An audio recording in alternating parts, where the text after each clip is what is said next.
अस्सलामु अलैकुम वरहमतुल्लाहि वबरकातुहू। दोस्तों, गुज़िश्ता कल यानी 6 तारीख को जुमा के दिन रियासत मध्य प्रदेश की राजधानी भोपाल में मेरा जाना हुआ। भोपाल में मैंने क्या देखा, क्या क्या देखा और दिल कितना खुश हो गया, मैं इस पर थोड़ी सी रिपोर्ट बयान कर रहा हूँ। जी हाँ, गुज़िश्ता कल सुबह 9 बजे झेलम एक्सप्रेस से हम भोपाल के स्टेशन पर उतरे। वहाँ हमारे दोस्त मुफ्ती नईम साहब, जिन्होंने प्रोग्राम ऑर्गेनाइज किया था, मुफ्ती नईम साहब, और सामने एक जामिया है प्लेटफॉर्म नंबर 1 के सामने, जामिया अबू तलहा, जिसके जिम्मेदार है मुफ्ती अबुल कलाम साहब, मुफ्ती शहर भोपाल। तो वहां के कुछ तलबा और मुफ्ती नईम साहब हमें रिसीव करने के लिए वहां पर आए और फौरन हम सुबह 9 बजे उतरने के बाद वहां से हम खूबसूरत इदारा है जो रेलवे स्टेशन के प्लेटफॉर्म से नजर आता है, जामिया अबू तलहा, मुफ्ती अबुल कलाम साहब की जिम्मेदारी और निगरानी में चलता है। वो वहां के जिम्मेदार हैं, मोहतमिम है। जामिया अबू तलहा को मैंने देखा, दिल बड़ा खुश हो गया। मुफ्ती साहब ने उस जगह पर जिस तरीके से जामिया की बिल्डिंग को खूबसूरत अंदाज में मैनेज किया है और बनाया है, दिल से दुआएं निकली। जी हाँ, शहर के तलबा बड़ी तादाद में जामिया अबू तलहा में तालीम हासिल कर रहे हैं और इफ्तार तक वहां पर बाकायदा तालीम होती है। वो पूरा मंजर हमने देखा। जुमा का दिन था, छुट्टी थी, बच्चों ने काफ़ी खिदमत भी की। वहाँ पर हमारे दिल से दुआएं हमने उनको दी और फिर वहाँ से मैंने खबरें कुछ रवाना किया। 2 घंटा हम जामिया अबू तलहा में रुके और फिर वहाँ से जुमा का जैसे ही वक्त करीब आया तो भोपाल शहर में एक बड़ी खूबसूरत कदीम लाल मस्जिद है, लाल मस्जिद, और उस मस्जिद का नाम है कुलसूम बी। उस वक्त की किसी बेगम ने, नवाब बेगम ने इस मस्जिद को बनाया है। मस्जिद बड़ी खूबसूरत है। दिल से दुआएं हम करते हैं कि अल्लाह ताला बनाने वालों को आखिरत में इसका बेहतर सिरा, बेहतर बदला नसीब फरमाए। मस्जिद कुलसूम की तस्वीरें आप स्क्रीन पर देख रहे हैं। यह इसी मस्जिद में मुफ्ती अबुल कलाम साहब का खिताब होता है। मुफ्ती अबुल कलाम साहब ने जिम्मेदारी दी और कहा कि जुमा का खिताब भी मुफ्ती हारून आपको करना है। जुमा का बयान मैंने वहां पर किया, फिर जुमा का खुतबा पढ़ाने का हुक्म भी मुफ्ती साहब ने दिया और नमाज पढ़ाने का हुक्म भी दिया। नमाज भी मैंने पढ़ाई, खुतबा भी मैंने पढ़ा और उसके बाद बाकायदा वहां पर आयत करीमा का विर्द होता है, वहां पर बैठे और पूरे मुल्क के अमन व अमान के लिए हमने दुआएं की। और मुल्क के हालात को लेकर जुमा के खिताब में मैंने मुसलमानों से कहा कि इत्तेहाद और इत्तेफाक इस वक्त की अहम जरूरत है और मुसलमानों से हमने अपील किया कि किसी भी नाम पर अब आपस में न लड़ो, क्योंकि अब हम इतने तकसीम हो चुके हैं कि तकसीम होने को भी हम बचे नहीं हैं। अल्लामा इकबाल का शेर बोलकर मैंने अपनी बात को शुरू किया कि मनफात एक है इस कौम की, नुकसान भी एक ही सबका नबी, दीन भी, ईमान भी एक, हरम पाक भी, अल्लाह भी, कुरान भी एक। क्या बड़ी बात थी, होते जो मुसलमान भी एक। मस्जिद से नमाज अदा करने के बाद मुफ्ती अबुल कलाम साहब ही के घर पर हमारी मेहमान नवाजी थी, ताम था, खाने की दावत थी। बड़ी पुरतकल्लुफ दावत मुफ्ती अबुल कलाम साहब ने की और उनके तमाम बेटों ने बड़ी खिदमत की। और बड़ी खुशी के साथ मैं कह रहा हूँ कि मुफ्ती साहब के बेटे बड़े लायक, बड़े फायक और बड़े मुमताज है। दीनी और दुनियावी उलूम में भी महारत रखते हैं और बिजनेस और तिजारत की भी बड़ी महारत रखते हैं। मुफ्ती साहब के दोनों तीनों लड़कों से मेरी मुलाकात हुई। 2 दुकानें मैंने देखा।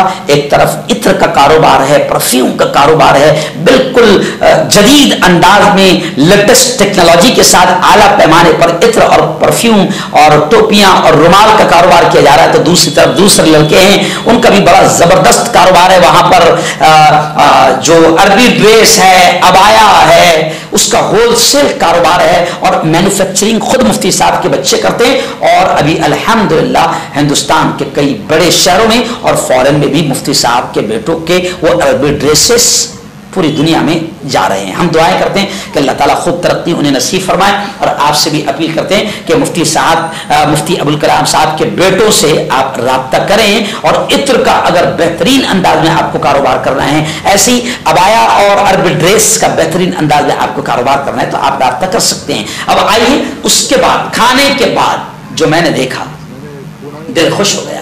مفتی ابوالکلام صاحب نے کہا کہ مفتی صاحب ہمارے یہاں کی دارالقضاء تو آپ کو دیکھنا ہوگی, میں نے اس سے پہلے دیکھا نہیں تھا. اور جو ملک کی خوبصورت مسجد ہے تاج المساجد, جس میں 2-4 مرتبہ گیا ہوں, تاج المساجد کے بیک سائڈ میں, جی ہاں بیک سائڈ میں, وہاں پر مدھیہ پردیش وقف بورڈ کا بھی آفس ہے اور مساجد کمیٹی کا بھی آفس ہے, اور اسی کے ماتحت وہاں پر دار الافتاء اور دار القضاء بڑے پیارے انداز میں, منظم انداز میں, منصوبہ بند انداز میں چلتا ہے.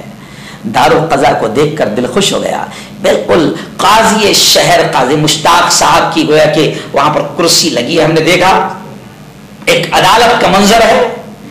مفتی ابوالکلام صاحب کے آفس میں بھی ہم گئے, وہاں پر بھی بڑا حسین منظر, ایک منظم اور منظم طریقے سے وہاں پر لوگوں کے مسائل کو سن رہے ہیں مفتی ابوالکلام صاحب. ایسی شرافت صاحب جو ندوی ہے, شرافت ندوی صاحب غالباً, ان کی کیبن میں بھی ہم گئے, وہاں پر باقاعدہ ہم نے چائے پی.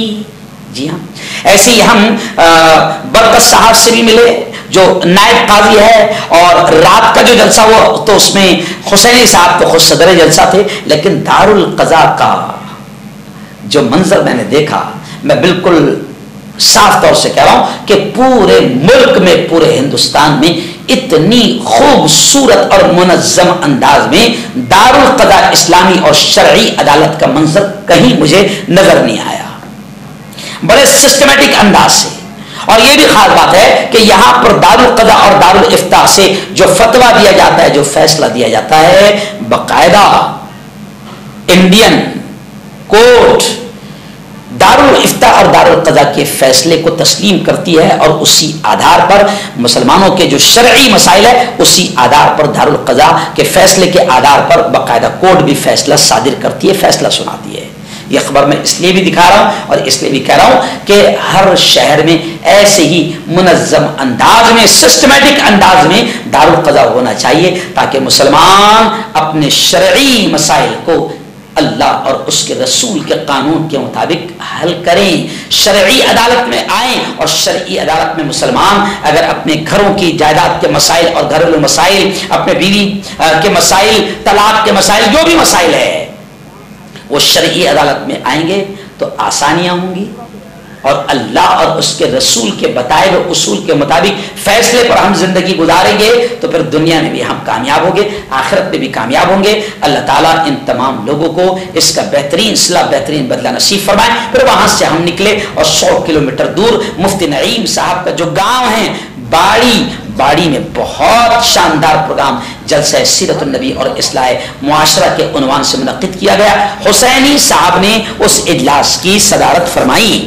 جی ہاں, مولانا علی قدر صاحب حسینی نے اس اجلاس کی صدارت فرمائی, اور بزرگ عالم دین علاقے کے مولانا بدر عالم ندوی, ایسے ہی مولانا شعیب صاحب ندوی, مولانا اظہر علی قاسمی, مولانا سید اکرم علی ثاقبی, حافظ عبدالرشید صاحب بھوپال, حافظ محمد زید صاحب بھوپال, سلطان پور سے علماء وہاں پر آئے, بریلی سے علماء آئے, چین پور سے, امراوت, سلوانی, بخترا, بہار کچھ اور اس بستی باڑی تحصیل کی بھی بڑی تعداد میں علماء حفاظ آئے, اور ہزاروں کا مجمع تھا, اور بہت کامیاب اجلاس رہا. باڑی کے تمام لوگوں کو دل کی گہرائیوں سے مبارکباد. گزشتہ کل کا یہ مدھیہ پردیش کا رائے سن ضلع باڑی کا پروگرام, اور بھوپال میں جو کچھ میں نے دیکھا بہت اچھا سفر رہا. دعائیں کیجیے, بس یہ اسفار ہوتے رہتے ہیں, خبریں بھی بولتا رہتا ہے, سفر بھی کرتا رہتا ہوں. آج ابھی آیا بھوپال سے اور ابھی فوراً نکل جاؤں گا. کل ممبئی میں میٹنگ ہے کہ 2024 کے حالات کو لے کر ہم ظالموں کا مقابلہ کیسے کریں, اور الیکشن میں جو دھاندلیاں ہوتی ہے ان دھاندلیوں کو ہم کیسے ختم کریں, اس کو لے کر کل ممبئی میں بڑی اہم میٹنگ ہونے جا رہی ہے, وہاں پر جاؤں گا. تو بس یہ سیاسی بھی سفر ہوتے ہیں, ملی سفر ہوتے ہیں, دینی پروگرام کے سفر ہوتے ہیں. اللہ کیسے چلا رہا ہے, کیسے کام لے رہا ہے, کیسے طاقت دے رہا ہے, وہ رب ہی جانتا ہے. میں آپ سے اتنی اپیل کروں گا کہ میرے لیے آپ دعائیں کریں کہ اللہ طاقت دے, صحت دے, اور اللہ تعالیٰ حفاظت بھی فرمائے. آمین.